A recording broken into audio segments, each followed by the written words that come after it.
들어가겠습니다, 여러분들. 이 18페이지로 갈게요. 자, 우리가 18페이지를 보시면은 자, 부동산의 개념을 봤고요. 부동산의 분류입니다. 부동산의 분류. 그래서 부동산의 분류에서 이제 문제가 한 문제 정도 나오는데요. 자, 일단 뭐 토지의 분류하고 주택의 분류가 있습니다. 근데 주택의 분류보다는 토지의 분류가 또 자세히 나와요. 그래서 토지의 분류가 이제 시험 문제가 나오는데 토지의 용어라고 하고 이제 들어가보도록 할게요. 토지의 용어입니다. 자, 우리가 여러분들이 공인중개사를 하시면서 중개활동을 하시면서 토지의 용어를 알라는 얘기죠. 자, 그래서 토지 용어를 우리가 토지 이용 활동상의 토지 용어로 이제 봅니다. 자, 그러면 우리 부동산학개론에서 이제 감정평가 파트가 있잖아요. 그래서 감정평가에 대해서 거기 토지의 용도별 분류라는 게 있어요. 실제 이용을 기준으로 분류한다. 그래서 택지지역은 이제 건축할 수 있는 땅, 농지지역은 농사짓는 땅, 임지지역은 나무 심는 땅이에요. 그래서 택지는 주상공이라는 얘기 많이 들어보셨죠. 주택, 상가, 공장. 농지지역은 전답 가수원, 자 반론 가수원이라고 하죠.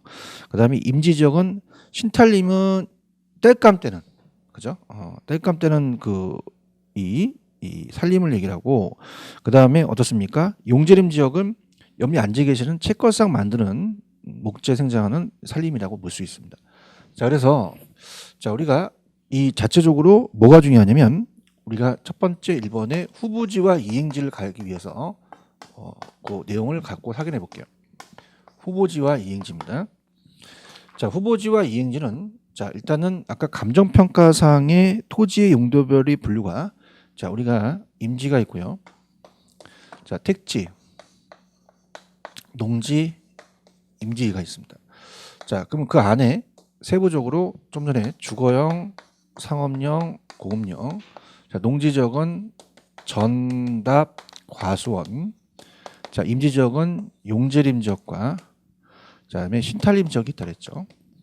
그러면 후보지와 이행지는 전환 과정 중의 토지입니다. 그래서 우리가 만약에 농지가 택지로 바뀌었다. 그럼 바뀌는 과정 중의 토지거든요. 과정 중 ing를 쓰죠. 그래서 바뀌는 전이라고도 힘들고 후라고 하기도 힘듭니다. 그래서 이걸 택지 후보지라고 얘기를 해요. 자, 그래서 우리가 바뀌는 과정 중의 토지이기 때문에 예전에 이제 시험 문제가 어떻게 나왔냐면 임지가 농지, 농지가 택지. 자, 임지가 농지, 농지가 택지로 바뀌는 게 땅의 유용성을 높이는 순서라고 나왔었어요. 자, 택지를 건축물을 부시고 농사 짓거나 나무 심질 않죠. 그래서 임농택을 외우시기 바랍니다. 그래서 임농택은 자 우리 영화감독 임권택 감독을 아시죠? 임권택 감독의 동생이 임농택이라고 있어요. 그래서 항상 농택만 핍니다. 그래서 안 되겠다. 내가 너 죽기 전에 너한테 영화감독을 전수해 줄게. 그럼 우리나라 임권택 감독 영화감독의 거장이시죠. 그럼 대분류입니다. 그럼 이렇게 바뀌는 것은 크게 바뀌어요. 크게 바뀌어서 이렇게 세로로 바뀌는 것은 크게 바뀌죠. 그래서 요거는 어떻게 바뀌냐면 정확하게 지역 상호간에 바뀐다 이렇게 가셔야 돼요. 상호간에. 근데 택지 지역 내, 농지 지역 내, 그 다음에 임지 지역 내 이렇게 바뀌는 것은 작게 바뀝니다. 이렇게 가로로. 그래서 요거를 소분류라고 얘기를 합니다. 소분류. 이렇게 작게 바뀌는 것은 여기 안에서 바뀌는 것은 우리가 이행지라고 얘기를 해요. 이행지다. 자, 그래서 농지가 택지로 바뀌었다. 그러면 지역 상호간이죠. 자, 지역 상호간. 상호간에 바뀌면은 대분류고 이걸 후보지라고 합니다. 후보지. 근데 택지 지역 안에서 바뀌어요. 그럼 주거용지가 상업용지로 바뀔 수 있죠. 바뀌는 과정 중의 토지입니다. 자, 그러면 이건 지역 상호간이 아니라 지역 내에서 바뀌죠. 그럼 지역 내에서 바뀌니까 소분류예요. 그러면서 이거는 후보지가 아니라 이행지가 된다는 거죠. 자, 그러면 어떻게 됩니까? 우리가 지역 상호간이냐 지역 내냐 여기 이제 틀린 겁니다. 그래서 우리가 이렇게 한번 가볼게요. 항상 후보지와 이행지는 전환된이 아니라 되고 있는 거라는 거 꼭 기억하시고요. 그 다음에 자 상이 들어가느냐 안 들어가느냐가 틀려요. 자 그래서 이렇게 합니다. 우리가 연말에 대종상이나 이런 걸 탈 때 후보들이 대기실에서 기다려요. 자 그럼 대기실에서 뭐 받기 기다리죠? 상 받기 위해서 기다리죠. 그래서 후보는 상을 받는다. 그래서 후보는 사홍안 나오면 후보지 찍고 지역 내 나오면 이행지 찍으십시오. 자, 이렇게 해서 정리를 해두시면 돼요. 자 그래서 부동산 감정평가 자 18페이지 하고 있습니다. 18페이지 밑에 하단하고 있죠. 부동산 감정평가 활용되는 것으로 용도가 전환되고 있는 된이 아닙니다. 되고 있는 그 용도가 변경 중에 있는 토지를 말하고 그래서 이는 토지의 용도의 전환으로 이해할 수 있다. 자, 후보지 갑니다. 자, 택지, 농지, 임지, 지역, 사홍안이라는 거 박스. 즉 용도적 지역 사홍안 나왔다. 자, 후보가 상 맞죠? 지역 사홍안 나오면 무조건 후보지예요. 그래서 다른 지역으로 그 용도가 전환, 변경되고 있는 지역, 토지를 말합니다. 그래서 아까 제가 임농택이라고 그랬죠. 임지가 농지, 농지가 택지로 바뀌면 값어치가 올라가서 후보지가 되고요. 자, 이행지는 택지, 농지, 임지, 지역 내입니다. 그럼 내에 바뀌는 것은 이행지가 되겠죠. 그래서 그렇게 해서 정리를 해주시기 바랍니다. 자, 그 다음에 택지와 부지라는 게 있어요. 자, 두 번째입니다. 자, 부지와 택지에 대해서 이제 보겠는데요. 자, 이 부자는 펼부자를 씁니다. 넓게 본다는 얘기예요. 그래서 건축할 수 있는 땅은 물론이고, 자, 우리가 건축할 수 없는 땅까지 모두 일궈서 부지라 그래요. 근데 택지라는 것은 감정평가상의 요구고 주거용, 상업용, 공업용이 가능한 땅입니다. 자, 그러면 훨씬 부지가 넓은 개념이죠. 넓은 개념이다. 얘가 출제가 됩니다. 자, 부지 갑니다. 부지는 택지는 건축용지만을 의미하는데 부지는 일정한 용도로 제공하고 있는 토지 바닥 토지로서 건축이 가능한 택지 이외 하천부지, 철도부지, 수도부지는 건축이 불가능합니다. 그래서 따라서 모든 땅을 얘기를 해요. 포괄적인 용어다고 시험에 나왔어요. 그 다음에 택지라는 것은 우리가 건축법에 나와 있는 게 아니라 감정평가상입니다. 감정평가상의 용어로 봐야 되죠. 그래서 우리가 주거, 상업, 공업으로 현재 이용 중이거나 이용 건축이 가능한 토지를 말한다. 그래서 택지는 2차 과목 공법에 건축법이 있습니다. 건축법상의 건축할 수 있는 대지와는 약간 다른 개념이다. 그래서 건축법에서는 이제 대지라고 얘기를 해요. 건축법에서는 자 대지라는 자체는 우리가 대신할 대자에다가 흑도자를 써서 집터서 서대자죠. 대지는 꼭 출제가 잘 안 됩니다. 그래서 그냥 부지와 택지 위주로 가지고 가시기 바랍니다. 그 다음에 넘겨볼게요. 나지와 건부지라는 게 있죠. 나지와 건부지입니다.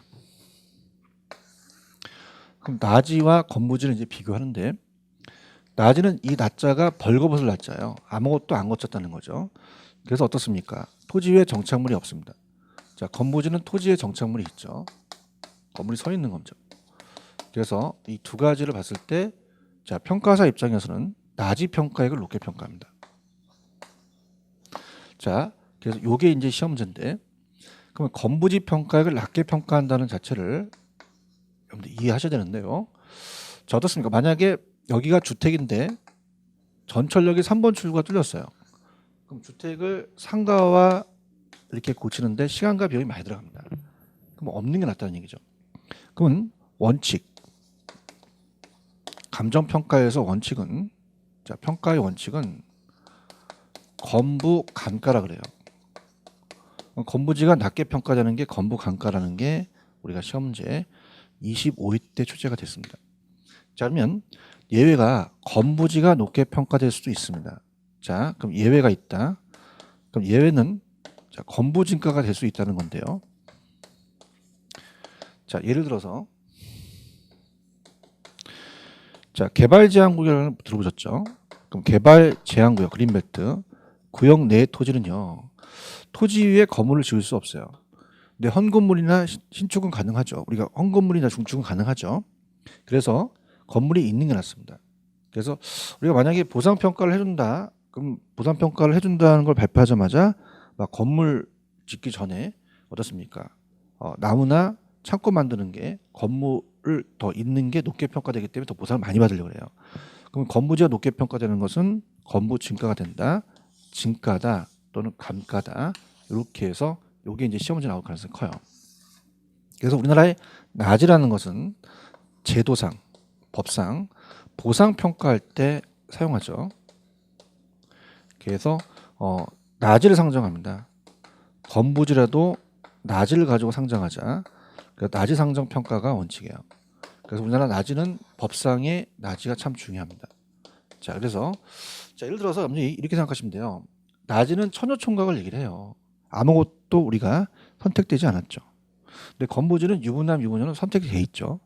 그러면은 자, 우리가 유부남, 유부녀들은 어떻게 돼요? 다른 배우자를 선택하려면 법원으로 가고 또 위자료도 주고 뭐 양육비도 나가고 굉장히 힘들어요. 그러면은 낮이가 더 낫다는 얘기죠. 낮이는 천여총각이니까 아무것도 없어요. 주상공이 가능해서 상가 건물을 지으면 돼요. 그러니까 최유효 이용이 가능하다는 거죠. 최유효 이용은 부동산에만 적용되는 용어입니다.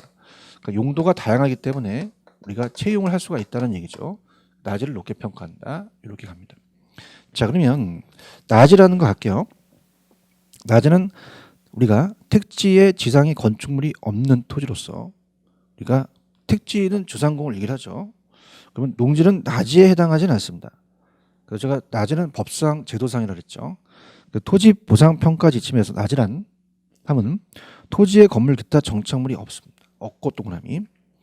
지상권 등의 토지 사용 수량을 제한하는 사법상의 권리가 설정되어 있지 아니한 토지를 얘기를 해요. 이 정의가 굉장히 중요합니다. 그래서 일상생활에서 많이 사용되는 건 왜 나대지라고 하잖아요. 그럼 나대 중에서 지목이 대인 토지를 말합니다. 그래서 공시법 시간에 28가지 지목이 대인 게 있어요. 그죠? 나지와 나대지는 약간 틀리겠죠. 자, 건부지는 어떻게 돼요? 건물이 들어서 있는 건축물의 용도에 적용되는 부지입니다. 나지에 비해 그 용도가 다양하지 못하여 활용도가 떨어지므로 일반적으로 나지보다 건부지 가치가 낮게 평가되는 건부감가 원칙이라고 했죠. 그 다음에 나지는 건부지보다 그 용도가 다양합니다. 활용도가 높기 때문에 인정이 돼서 시장성이 높은 편이기 때문에 나지는 건부지에 비해서 여러 용도 중에서 최고 최선의 이용인 채용이라고 말씀드렸죠. 채용은 부동산에서만 적용되는 용어예요. 그래서 채용을 할 수 있다. 가능하므로 나지 가격이 건부지 가격보다 높게 평가됩니다. 즉 건부지는 지상의 건축물이 채용 상태가 아닐 경우에는 건부감가가 발생할 수 있다는 얘기죠. 그래서 좀 전에 개발 제한 구역이라는 게 3번 별표 쳐놓으세요. 자, 개발 제한 구역 내에서는 토지 교제가 심하기 때문에 그 위에 건물을 못 져요. 근데 중축이나 신축이 가능하죠. 그래서 개발이 제한된 구역에서는 나지가 건부지보다 그 효용성이 떨어지므로 오히려 건부지 가격이 높게 평가되는 건부증가가 나타날 수도 있다라는 거 꼭 기억하시기 바랍니다. 그래서 밑에 나와 있는 그 정의는 나지는 택지죠. 아무 정착물이 없고 건부지는 건물이 들어서 있다. 근데 건부지가 있고 공지라는 것은 건부지 외에 비어있는 땅이에요. 공지는 또 나중에 또 제가 설명을 해드리도록 할게요. 나지와 건부지를 가지고 따지십시오. 특히 채용이라는 자체는 우리가 어떻습니까? 가장 최선의 이용으로 이용하자는 얘기예요. 용도가 다양하기 때문에 부동산에만 적용되는 용어죠. 자, 그러니까 이렇게 보세요. 채용이라는 자체를 아직 여러분이 정리를 내릴 텐데 자, 칠판 중에는 부동산이 아니기 때문에 용도가 다양하지 않습니다. 그럼 제가 이렇게 지우다가 여러분들이면 분반대 쓰는 건 아니잖아요. 그죠? 그래서 이거는 채용할 필요가 없어요. 용도가 다양하지 않죠. 근데 토지는 용도가 다양하기 때문에 채용을 하기 때문에 채용이 가능한 게 낮이라는 거죠. 자, 이렇게 해서 정리해 두시면 됩니다. 그 다음에 필지와 핵지입니다. 자, 필지와 핵지. 그래서 필지와 핵지도 우리가 시험 문제 잘 나와요. 자, 지금 판사하는 부분이 거의 나오는 부분입니다. 그래서 필지와 핵지입니다.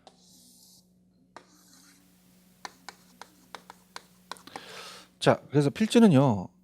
사람이 태어나면 주민번호가 부여되죠. 땅에도 번호가 있어요. 그래서 여러분들이 이제 재밌게 간다면 갑하고 우리 자, 어렸을 때 왜 땅 따먹기를 하잖아요. 그래서 땅 따먹기를 하다가 시간이 지났어요. 야, 이거 누구 땅이냐? 모르겠다. 그럼 땅의 번호를 매기자. 1-로 간다는 건 네 땅이고 2-로 가면 나 땅이다. 이렇게 봅니다. 그 필지는 자, 그럼 번호가 매겨서 지번이라는 거 아시죠? 지번이 번지죠. 그래서 필지는 지적법상의 용어입니다. 그래서 하나의 집어지문은 법률상 면적 단위하면 안 돼요. 면적은 제곱미터입니다. 면적 단위가 아니라 등기 등록 단위 하셔야 됩니다. 그러면 지번이라는 자체는 이 땅이 누구의 땅이라는 걸 소유권을 구분하죠. 소유권을 구분하기 때문에 자 얘는 법률적인 개념이 됩니다. 법률적인 개념이 된다. 법률적인 개념이 되고요. 자 근데 보통 자 우리가 거래 활동할 때 자 획지는 부동산학 관점에서 우리가 감정평가 때 중요시 되는 겁니다. 그래서 여러분이 중개활동을 할 때 중개사를 따로 오셨으니까 거래 활동을 할 때 보통 소유권이 아니라 가격 보고 거래하세요. 그죠? 그러니까 예를 들어서 여러분들이 이 매수자가 중개업자한테 가서 갑돌이 땅은 살 겁니다. 을돌이 땅은 안 살 겁니다. 이러진 않죠. 가격이 맞으면 사고 안 맞으면 안 사죠. 그 다음에 어떻습니까? 우리가 중개업자도 자 여기가 도로가 뚫리는데요. 자 만약 예를 들어서 소유권으로서 가격을 매긴다면 29번지 땅은 얼마고요? 30번지 땅은 얼마예요? 그러진 않죠. 자 도로가 뚫리게 되면 여기는 제곱미터 얼마고 제곱미터 여기 제곱미터 얼마입니다. 이렇게 얘기합니다. 자 가격 수준이 비슷한 토지로 묶는 게 획지예요. 자 그래서 이거는 가격 수준이 비슷한 토지를 얘기합니다. 그래서 가격이라는 게 나왔기 때문에 경제적이라는 단어가 나와야 돼요. 경제적. 그래서 이거는 경제적 개념이다. 이렇게 갑니다. 자 그러면 우리가 필지라는 자체가 여러분들 이렇게 암기 기법을 할게요. 자 필지는 지번이기 때문에 주민등록상 여러분이 번지가 있습니다. 그래서 항상 어딜 가서든지 번지를 적어요. 그럼 지번이라는 자체가 여러분한테 더 필이 올 겁니다. 그래서 필지는 필이 온다 해서 필지야. 느낌이 온다. 획지는 획하죠. 자 그건 제가 웃기려고 얘기한 건데 자 그러면 이렇게 한번 가볼게요. 그 김에 필지 한다면 니을이 들어갑니다. 그래서 필지는 법률적이죠. 이렇게 해서 이걸 이렇게 맞춰주시면 될 것 같습니다. 자 이렇게 해갖고 가볼게요. 자 필지 갑니다.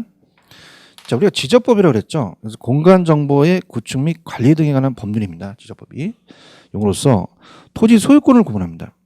하나의 지번이 묻는 토지의 면적 단위가 아니라 등록 단위 동그라미 등록. 부동산 등기법에서 이를 등기 단위라고 얘기를 합니다. 토지 소유권이 미치는 범위 한계를 표시해서 권리 관계를 표시하는 거죠. 토지 용어. 근데 획지는 틀려요. 부동산학 관점에서 감정평가에 활용이 됩니다. 그래서 사람이 인위적으로 나눌 수도 있고요.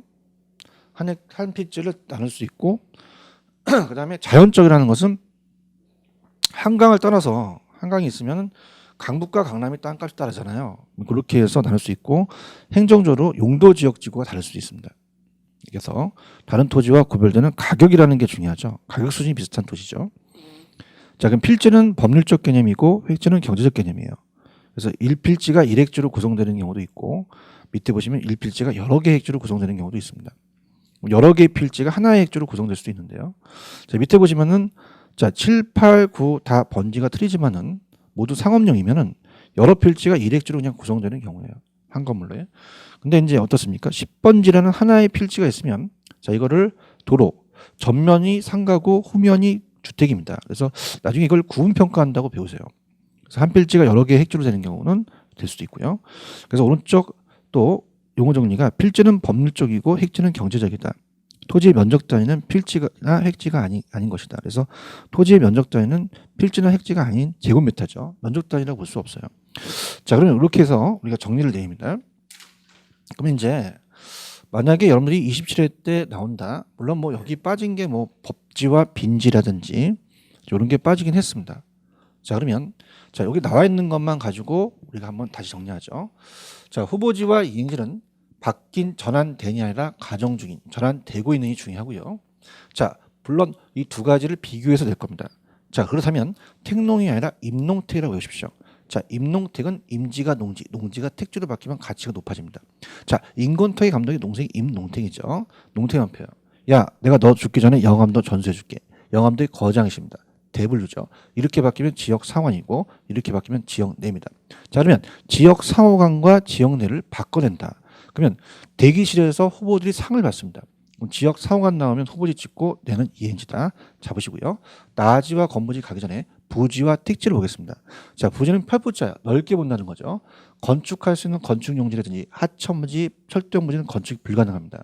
근데 주상공은 건축이 가능해서 감정평가상 용어죠. 그러니까 부지가 더 넓은 개념이라는 걸 꼭 가져가시고, 대지는 건축법상의 우리 택지와 유사하지만, 자, 이건 출제 빈도가 낮다는 거. 자, 나지와 건부지입니다. 우리나라는 법상, 제도상 보상평가, 나지상정평가이기 때문에 토지 외 건물 기타 정착물이 없고 지상권 등 사법상의 권리가 설정되지 아니한 토지를 얘기합니다. 그러면 나지 가격을 높게 평가되는 게 원칙입니다. 그래서 건부감가 원칙인데, 자, 개발지향구역에서는 건부지가가 될 수도 있더라. 그래서 이렇게 해서 정리하시고요. 자, 필지는 하나의 지번이 붙습니다. 지번 나오면 필지를 생각하시고요. 자, 우리가 가격 나오면 획지입니다. 그래서 필지는 지적법상 하나의 지번이 붙는 면적 단위가 아니라 등록 단위라는 거, 소유권을 구분합니다. 이게 누구 땅이냐? 법률적 개념이죠. 자, 중개 활동을 하실 때 가격 보고 거래하십니다. 그러면 평가 활동할 때는 가격 수준을 본다는 거죠. 그래서 이거는 경제적이다. 그래서 필지는 필요합니다. 필지, 법률적 이렇게 해서 맞추시면 정리가 될 수가 있다는 얘기입니다. 자, 이렇게 해서 여러분이 토지의 용어를 잡으십시오. 자, 이문 과정은 그래도 시험 문제 나올 수 있는 부분의 기출 문제 키워드, 부동산의 개념과 분류까지 갔습니다. 자, 그러면 22페이지로 갈게요. 자, 22페이지 가시면 부동산의 특성 및 속성이라는 게 있어요. 자, 들어갈게요. 22페이지입니다. 그래서 22페이지 가시면 부동산의 특성 및 속성입니다. 자, 특성에서 거의 시험 문제가 나와요. 특성은 토지의 특성이죠. 그래서 토지의 특성에서 우리가 거의 나온다고 봐야 됩니다. 한 문제에서 한 두 문제까지 출제가 됩니다. 문제 비중이 높죠. 근데 속성은 아예 안 나오거나 거의 한 문제 정도. 특히 이제 공간으로서에 대한 이 부동산의 가치가, 존재 가치가 중요하기 때문에 요거 위주로 갈 겁니다. 자, 그러면 자, 페이지에 나와 있는 부동산의 특성 전체적인 틀이 있는데요. 일단 가볼게요. 자, 페이지 22페이지죠. 자, 전체적인 부동산의 특성에서 토지와 건물이 있는데 건물은 거의 안 나옵니다. 토지의 특성은 자연적과 인문적이 있죠. 자, 토지의 특성. 자, 우리가 부동산의 특성은 이렇게 생각해 보세요. 여러분이 갖고 계시는 볼펜은 일반 제어이기 때문에 볼펜과 다른 특성이 있다는 얘기입니다. 그래서 토지는 자연적과 인문적 특성이 있다.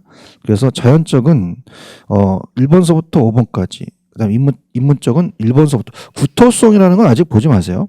구토성은 잘 출제가 되지는 않기 때문에 나중에 기본소가 나오면 해드리고요. 위치의 가변성까지가 이제 시험 문제 나올 수가 있다라는 건데, 자, 이거 전반적인 내용을 한번 들어보세요. 그래서 여기에 대한 내용을 우리가 한번 살펴볼게요. 자, 그럼 토지는 자연적과 인문적이 나눠진다면, 자, 그게 나눠지는 것이 어떻게 나눠지느냐? 자, 이렇게 가는데요. 자, 토지의 특성입니다. 두 가지예요.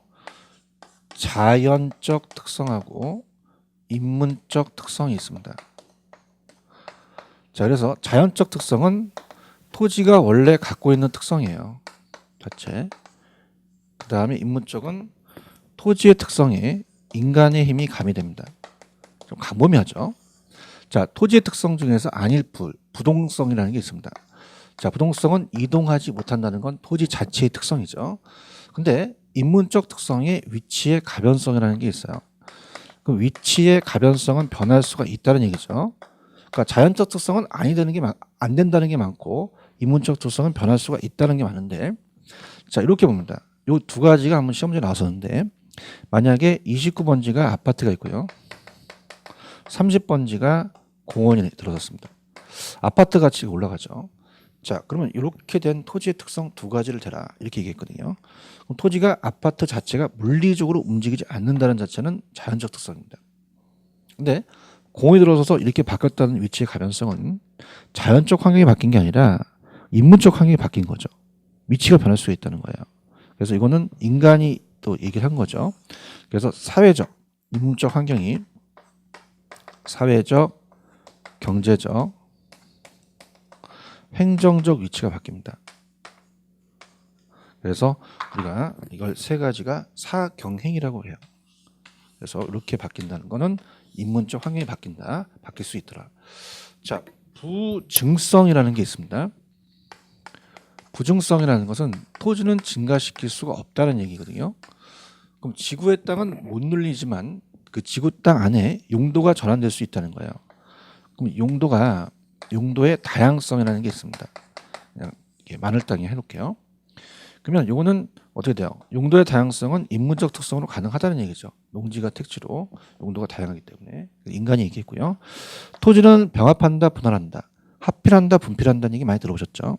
토지가 병합 분할이 가능합니다. 그래서 병합 분할의 가능성이라는 게 있어요. 그럼 병합 분할하는 게 토지가 지가 알아서 하는 게 아니라 인간이 그런 거죠. 그래서 다 인문적 특성이다. 이렇게 보시면 됩니다. 자, 토지는 오래 갑니다. 영속성이라는 게 있죠. 소멸되지 않고요. 토지마다 다 틀리는 개별성이라는 게 있고, 토지 옆에 토지가 있다는 인접성이라는 게 있습니다. 나중에 이제 기타라는 자체는 가경성, 농사를 지을 수 있는 가능할가 경작할 경 이런 기타 특성이 있긴 해요. 근데 암기기법이 이제 여기까지 해놓고 암기기법을 좀 제가 유도하겠는데요. 일단은 자연적 특성은 선천적입니다. 선천적이고 인문적이 나중에 나왔기 때문에 후천적이죠. 자, 자연적은 어떻게 돼요? 물리적이라는 표현을 씁니다. 물리적. 근데 인문적은 사람이 있으니까 인위적이고요. 자연적은 시간과 시대에 따라 안 변해요. 그래서 불변적입니다. 변하지 않는다. 근데 우리가 인문적 특성은 가변적이다. 이렇게 보는 거죠. 자, 그래서 이렇게 해서 구분해 두세요. 자, 그래서 우리가 이제 자연적과 인문적 이렇게 가는 거죠. 그래서 이제 이런 암기기법으로 갑니다. 재밌게. 자, 부부는 오래된 노계가 아니다. 젊은 영계가 인기다. 이렇게 하세요. 그래서 부부 영계 인기는 자연적인 특성이다. 이렇게 하고요. 그 다음에 인문적은 부부가 영계니까 살림을 잘 못해요. 세대기. 살림을 잘할 수 있는 용병을 삽니다. 용병은 돈 주고 사는 병사를 얘기를 해요. 용병사. 그래서 부부 연계 인기 용병사 이렇게 한번 암기하시기 바랍니다. 자, 그럼 들어볼게요. 밑에 자연적 특성입니다. 자, 토지의 자연적 특성은 물리적이라고 말씀드렸죠. 그러면서 토지가 처음부터 질이 근본적인 선천적이고 본질적이며 그 성질이 변하지 않는 불변적이라고 말씀드렸어요. 자, 그럼 본격적으로 시험 문제가 나오는 게 부동성에서 이제 파생되는 특징 1번서부터 4번까지. 자, 요게 이제 부동성이냐 아니냐, 요게 이제 시험 문제 나와요. 자, 우리 시험 문제는 오지선다입니다.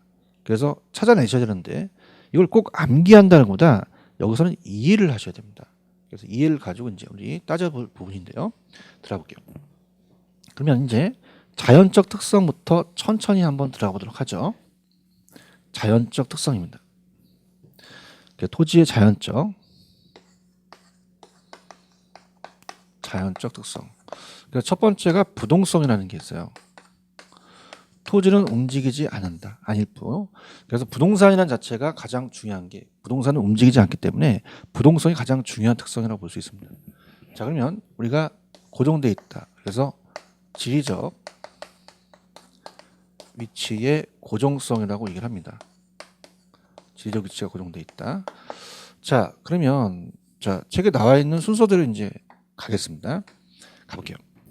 자, 일단은 토지는 물리적 위치는 인간의 힘으로 이동시킬 수 없다라는 거죠. 그래서 지리적 위치가 고정돼 있다. 위치 고정성이라는 것은 물리적으로 자, 지구가 위도와 경도를 표시할 때 지구상의 위치는 변함이 없다는 얘기예요. 그래서 그 얘기입니다. 그래서 비이동한다. 이동할 수가 없다. 그래서 모든 부동산 활동은 이제 부동성을 전제로 하죠. 그래서 동그라미 1번에 이제 보시게 되면 앞쪽에서 말씀드렸지만 자, 공시 방법이 틀려요. 그래서 우리가 동산과 부동산을 구별합니다. 자, 우리가 앞쪽에서 이제 얘기했지만 동산은 점유로서 공시하고요. 부동산은 등기로 써요. 자, 등기는 기록을 올린다는 얘기죠. 자, 그럼 어떻습니까? 우리가 자, 여기 갖고 계시는 볼펜은 옆 사람한테 넘기게 되면 그냥 점유 이전 해버리면 돼요. 야, 너 등기해와라. 그러진 않죠. 근데 부동산 자체는 옮길 수가 없습니다. 그래서 기록을 남겨서 서류로 그 사람의 권리를 이전시켜서 서류를 만들어놔야 돼요. 그럼 움직이지 않기 때문에 이렇게 구별될 수밖에 없다는 얘기죠. 자, 그래서 부동성은 부동산을 동산과 구별하는 근거가 돼요. 근거가. 그래서 그에 따라서 부동산의 공시, 함께공 보유시 방법을 등기합니다. 그래서 일반 재화는 그 차이가 있다는 거죠. 그래서 등기라는 건 기록을 올린다는 건데요. 좌측에 보시면 뭐라고 되어 있어요. 우리가 국가기관이 소정의 절차를 밟아서 등기부라고 하는 공적 장부의 일정한 사항을 기재한다는 겁니다. 그래서 일정한 사항을 공시하기 위하여 공개된 공부에 기재하는 것을 말한다. 그래서 우리가 이 공시라는 자체는 다만 알리는 거잖아요. 등기부등본 같은 경우는 여러분들이 공시할 수 있잖아요. 등기한다는 거 이렇게 보시면 되고, 그 다음에 동그라미 2번에서 얘기하고 싶은 건 뭐냐면, 자 예를 들어서 서울이 있고요, 인천이 있어요. 그러면 서울에 계시면 우리가 인천에 땅을 사고 싶어요. 그럼 땅을 사려면 직접 장소로 가야 됩니다. 자, 만약에 겨울철에 인천에 있는 이 지역 중개업자한테 제가 서울에 있는데요, 너무 추워서 못 가겠어요. 거기 좋은 땅 있으면 일로 좀 갖고 와봐요. 완전히 죽이려고 하겠죠. 장난도 아니고. 못 가. 그러면 임장이라는 건 뭐냐면, 직접 가서 장소에 임한다는 것은 토지가 움직이지 않기 때문에 우리가 임장활동, 현장에 가야 된다는 얘기고요. 여기 서울에서 중개업을 하시다가 인천에 가게 되면 또 정보를 다시 캐야 돼요. 그러니까 정보활동이라는 게 중요하죠. 그래서 우리가 임장, 현장에서 직접 나가서 하는 행위를 말하는데 장소에 임한다 이렇게 하고요. 그 다음에 이제 어떻습니까? 그래서 중개 입지 선정 감정평가는 활동이 임장 활동을 해야 돼요. 정보 활동. 그렇게 보시면 되고, 그 다음에 3번과 4번을 묶으시면 어떤 단어가 나오냐면 국지적이라는 게 나옵니다. 그래서 지역마다 국한돼 있다는 거예요. 국지화. 국지성 포가 내린다는 얘기 많이 들어보시죠? 자, 그래서 지역마다 틀리다는 거죠. 여러분이 갖고 계시는 모나미 볼펜이 1,000원이다. 그럼 여기만 1,000원이 아니라 전국이 다 1,000원입니다. 만약에 인천에서 500원에 파는데 서울에서 1,000원에 판다. 그럼 500원의 차이가 있으니까 팔면 되겠죠. 절대 있을 수가 없어요. 근데 부동산은 지역마다 틀립니다. 그 이유는, 자, 모나미 볼펜이 여기서 사는 사람이 많아서 초과 수요가 발생하고 여기는 초과 공급이 발생합니다. 그럼 어떻게 됩니까? 모나미 볼펜은 그냥 일로 옮기면 돼요. 트럭으로 날르면 실으면 되죠. 그럼 1,000원이라는 가격이 파괴되지 않아요. 균형 가격이 형성이 되면서 시장 가격이 형성이 됩니다. 근데 지역마다 틀리기 때문에 부동산은 절대 움직이지 못합니다. 그럼 여기는 갑자기 가격이 상승하는 경우가 생기고 가격이 하락하는 경우가 생겨서 지역 간의 편차가 발생하며 지역 간의 균형 가격이 형성되기 힘들다는 거죠. 그래서 오른쪽 3번에 보시면은 부동산 활동 및 현상이 지역별로 각각 다르죠. 그래서 4번 부동산 시장을 지역시장, 특히 국지적이라는 단어가 잘 나와요. 국지적이 나오면 무조건 부동산과 연결시키셔야 됩니다. 국지적 시장이 되게 하고요, 지역 시장별로 수급 불균형이 문제가 발생한다. 제가 얘기했죠. 자, 그렇게 해서 정리를 해두시면 돼요. 그래서 이제 부동성은 그 정도만 정리를 해줘도 내용을 이제 봅니다. 물론 기본적인 거예요. 나중에 이제 기본소가 나오면 좀 더 내용을 살펴보겠지만 아주 기본적인 거니까 그렇게 가져가시고요. 그 다음에 이제 다른 특성을 이제 우리가 볼게요. 자, 이제 부동성 끝났습니다. 머릿속에 지워주시고요. 이제 부증성이라는 것으로 갈게요. 자, 부증성은 토지는 증가시킬 수 없다. 그럼 만들어낼 수 없어요. 그래서 비생산성이라고 시험에 나왔습니다. 비생산성. 그래서 비생산성이다. 그 다음에 면적이 제한되어 있기 때문에 면적의 유한성이라고도 시험에 나왔습니다. 면적의 유한성. 그래서 다른 용어로도 표현되는 것을 여러분이 아셔야 돼요. 두 가지를. 자, 그러면 우리가 암만 지구의 땅을 열심히 일하더라도 늘어나지 않는다는 얘기예요. 그래서 예를 들어서 우리가 바다와 임농택이라고 좀 전에 배웠죠. 임지, 농지, 택지가 있으면 물리적 공급은 절대 불가능합니다. 그래서 우리가 첫 번째 스타트는 물리적으로 공급이 불가능해요. 자, 이 칠판주기는 생산이 가능하고요. 물리적으로 2개, 3개, 10,000개까지 만들 수 있습니다. 근데 토지는 그 제곱미터를 늘릴 수가 없죠. 그래서 물리적 공급이 안 된다는 겁니다. 자, 그래서 우리가 생산비 법칙이 적용되지 않죠. 자, 생산비 법칙. 그래서 거기 첫 스타트 1번을 보시면 토지는 원칙적으로 생산비 법칙을 적용하지 않는다고 돼 있어요. 그럼 3번 땅의 희소성이 높죠. 그럼 희소하다 보니까 자, 우리 부동산 시장은 자, 부동산 시장을 수요자 경쟁 시장으로 만듭니다. 수요자 경쟁 시장. 그럼 수요자들이 들이대니까 집가가 올라가는, 집가가 상승하는 현상이 발생되겠죠. 그럼 건물을 저층화시키는 게 아니라 고층화시킵니다. 자, 고층화시키는 걸 우리가 집약화, 집약적 이렇게 얘기할 거예요. 자, 그래서 자 할게요. 자, 2번 집가 상승으로 근본적인 원인을 작용하여 토지의 희소성을 증가시키죠. 희소성은 수요에 비해서 공급이 부족한 현상을 말합니다. 그 다음에 사회성 공공성이 높게 강조되어 토지시장의 법적 규제의 필요성이 제기된다. 자, 여러분이 열심히 쓰고 계시는 볼펜은 남아도는 제하기 때문에 공익 개념을 강조할 필요가 없어요. 그래서 갑자기 볼펜을 2개 쓰는데 야, 너 딱 2개만 써. 3개 쓰면 너 제한한다. 근데 토지는 부족한 제하기 때문에 공익 개념이 강조합니다. 그래서 우리가 볼펜은 제한할 수 없지만 개인보다 공익 개념의 목적에 맞게 사용이 돼야 돼요. 사회성과 공공성이 강조되죠. 그래서 우리가 사회성과 공공성이 강조된다. 이렇게 이제 보시고요. 그 다음에 좀 전에 4번에 보시면 외곽 지역보다 도심이 땅값이 높죠. 집가가 상승이 되니까 집약적 토지용을 얘기를 해요. 그러니까 집약적이라는 자체는 오른쪽에 집약적 이용이라는 게 있습니다. 그래서 자, 단위 면적당 단위는 똑같은 토지는 똑같은데 자본과 노동이 투입돼요. 나중에 또 배우시니까 이거는 그냥 얘기만 할게요. 그래서 이 투입 비율이 크니까 어때요? 건물이 고층화되죠. 그래서 땅은 제한된 상태에서 토지는 적게 투입시키고 노동과 자본을 투입시키니까 건물이 고층화되는 게 집약화, 집약적이라는 얘기입니다. 이렇게 해서 정리합니다. 자, 그러면 위에 이제 내용을 보면 토지는 자연적 원시적으로 주어진 제하이지 생산되는 제하가 아닙니다. 즉 토지는 생산비를 투입하여 그의 물리적인 절대량을 늘릴 수 없다는 얘기죠. 그래서 일반 제와는 달리 토지에는 생산이 불가능하다. 그래서 비생산성, 면적의 유한성, 그 다음에 수량의 고정성 이렇게 표현합니다. 절대 우리가 공유수면을 매립했다, 간척지를 개발했다, 토지 용도를 전환했다. 자, 그래서 이런 겁니다. 물리적 공급은 불가능하나 용도적 공급은 가능해요. 용도적 공급은. 자, 무슨 말이냐? 자, 우리가 농지가 택지로 바뀔 수 있습니다. 그러면 농지가 택지로 바뀌었다는 것은 이 노란색의 물리적 양이 늘어나는 게 아니라요. 있던 토지의 용도가 전환됐죠. 자, 이걸 이제 용도적 공급이라는 표현을 써요. 그래서 항상 공급자들은 택지가 가치가 올라가니까 경제적 가치가 오른쪽으로 공급을 하겠죠. 그래서 이거를 경제적 공급이라고 얘기를 합니다. 경제적 공급. 자, 이거는 가능해요. 그래서 시험 문제 물리적 공급도 불가능하고 용도적 공급도 불가능하다는 틀려요. 가능합니다.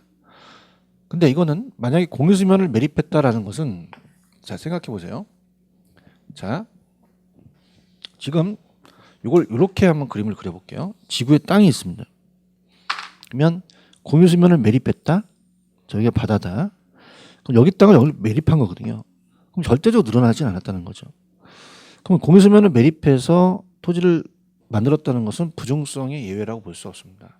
그래서 부중성에는 예외가 절대로 없다라고 하셔야 돼요.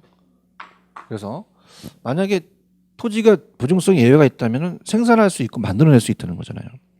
그래서 우리가 공장이 토지 만드는 공장 만들어다가 자, 우리가 토지 만들어 보자. 저요. 뽑아갖고 오늘 몇 푸대를 만드니? 1000푸대요. 야, 회식하자. 완전 이상한 집단이죠. 그죠? 그래서 부중성은 절대적으로 물리적 공급이 안 된다는 것은 예외가 없다고 하셔야 됩니다.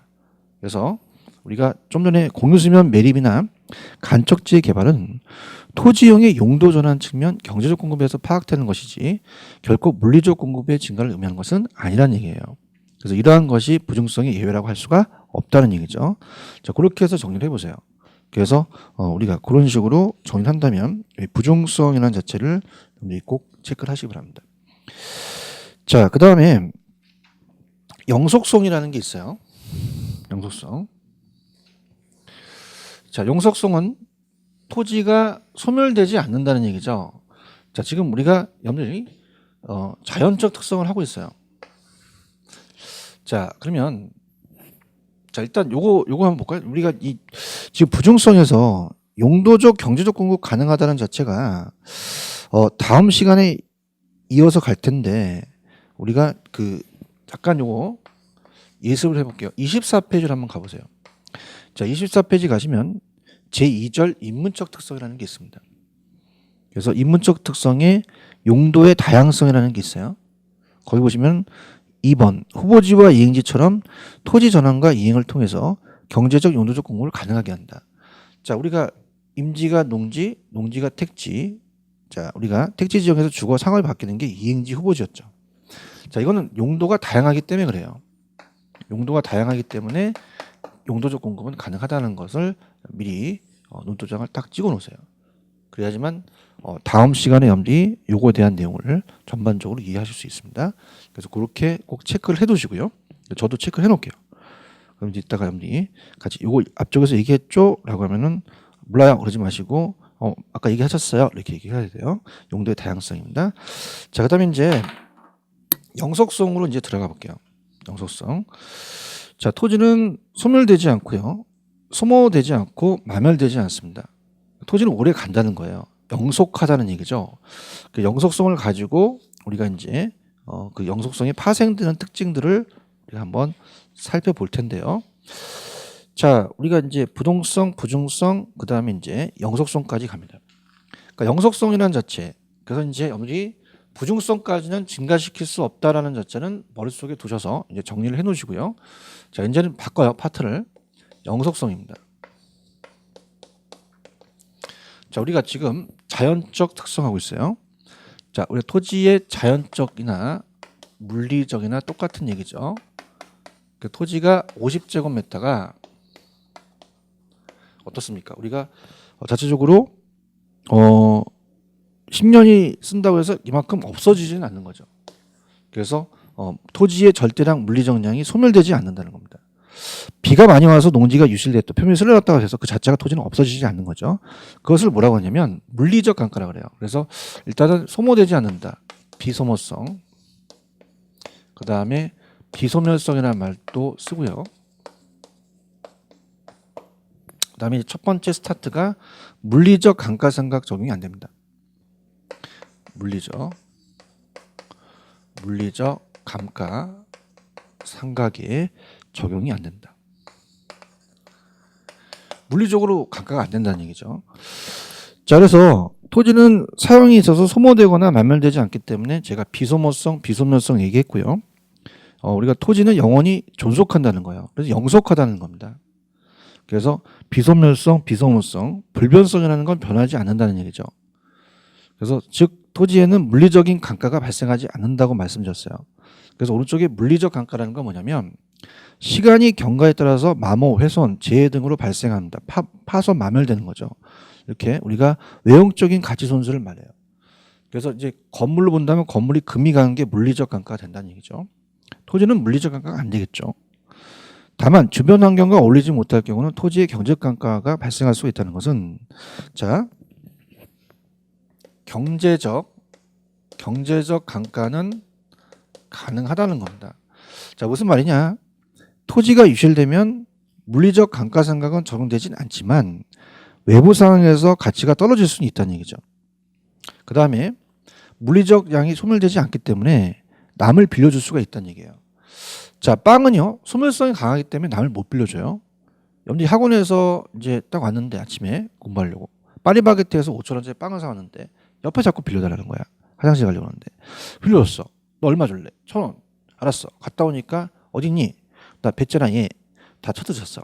뭐 어쩌습니까? 빌려줄 수 없다는 거죠. 근데 우리가 거기 보시면은 내가 가지고 있는 소유이익가, 소유이익은 내가 물건을 갖고 있다면 나중에 매도해서 팔 수가 있죠. 근데 또 갖고 있는 사용이익이라는 것은 내가 가지고 있으면 남을 임대차를 할 수 있다는 거죠. 그건 소유이익과 이용이익이 완전히 분리가 가능합니다. 분리가 가능해서 임대차 시장이 발달돼 있다는 거예요. 임대차 시장 발달. 자, 그래서 우리가 거기 보시면은 이용 사용 이익과 소유 이익이라는 게 있는데 오른쪽에 이용 이익은 내가 가지고 있으면 임대를 받아요. 타인에게 빌려주고 얻는 대가로부터 임대료 수임을 얘기하고 소유 이익은 뭐예요? 내가 타인에게 매매를 했어. 그럼 거기에 대한 매각 대금을 받겠죠. 확실히 분리가 된다는 얘기예요. 그럼 타인의 대가를 지불하고 이용하게 하는 임대차 시장이 형성된다는 거죠. 그럼 여러분 어떻습니까? 우리가 자동차로 렌트카 시장이 있죠. 오래 가니까. 주택도 전세 시장이 있고 토지도 임대차 시장이 있는데 자동차 주택보다는 토지가 오래 가요. 영속성 때문에. 그래서 임대차 시장이 더욱 발달됐다는 거죠. 3번 건물은 내구성이라는 게 있습니다. 내구성은 그냥 뭐 어느 쪽에 보시면 재화의 수명이 비교적 오래 간다는 얘기예요. 꾸준히. 그래서 이 더불어 자산 가치의 보존력을 높여서 투자재로서 손을 가지게 한다. 자, 예를 들어서 우리가 2억 주고 토지 산 거와 BMW 자동차 산 거는 20년의 가치는 자동차는 거의 없어지죠. 그렇기 때문에 우리가 토지가 더 가치 보존력이 있습니다. 투자자를 선호하겠죠. 4번도 한번 나왔었는데요. 자, 칠판 중에는 생산됩니다. 그럼 언젠가는 소모가 되겠죠. 그럼 재생산을 할 수가 있어요. 근데 토지는 소모가 되지 않기 때문에 재생산이론을 쓸 수가 없습니다. 소모되지 않는다는 게 영속성이죠. 소모를 전제로 하는 재생산이나 사고방식을 정할 수 없게 한다. 이렇게 잡으세요. 자, 그렇다면은 부동성, 부중성, 영속성을 각각 나눠서 봐야 됩니다. 자, 지리적 위치가 고정됐다는 것은 부동성이고, 자, 이건 공시 방법에 동산과 부동산을 구별합니다. 움직이지 않기 때문에 부동산은 등기를 해야 되고, 움직이지 않기 때문에 장소에 가야 되며 정보를 다시 캐야 된다. 움직이지 않기 때문에 지역으로 국한됐다. 이렇게 끊어버리세요. 근데 부중성은 그게 아니라 증가시킬 수 없다. 생산할 수 없다. 물리적 양을 공급을 증가시킬 수 없다. 생산비 법칙이 안 된다. 그러면 토지에 비해 우리 부동산 시장은 수요자 경쟁이니까 이 공급이 희소할 것이다. 땅값이 올라가서 건물 고층화시킨 집약화다. 자, 공적 제한이 공익 개념이 사회성과 공공성을 강조한다. 왜 그러냐? 부중성 때문에 그렇다는 거예요. 생산할 수 없다. 면적이 유한하다. 그러면 물리적 공급은 안 되는데 용도적 공급은 가능하다. 그래서 공유수면을 매립한다는 건 절대 부중성의 예외가 아니다. 경제적 공급 가능하다는 건 다음 시간에 용도에 대해서 얘기할 거고요. 끊어버리세요. 영속성이라는 건 뭐예요? 영속성은 소멸되지 않는다, 소모되지 않는다. 그럼 감가가 안 된다. 근데 물리적 감가가 안 된다. 외부 환경의 경제적 감가는 가능한데 이게 안 된다는 건 물리적이다. 그럼 소유이익과 남을 내가 가지고 있다면 나한테 빌려주는 이용이 가능하다. 임대시장이 발달돼 있다. 소모되지 않는다. 그럼 재생산 쓸 수 없다. 뭐냐? 영속성 때문이다. 이렇게 가져가십시오. 자, 이렇게까지 끊고요. 우리가 시간 관계상 우리가 남아있는 인접성이라는 건 그렇게 중요하지 않습니다. 그래서 개별성이라는 자체가 있죠. 그래서 개별성은 제가 조금만 쉬었다가 우리가 다시 한번 연결시켜서 보도록 하겠습니다. 좀만 쉬었다 가죠.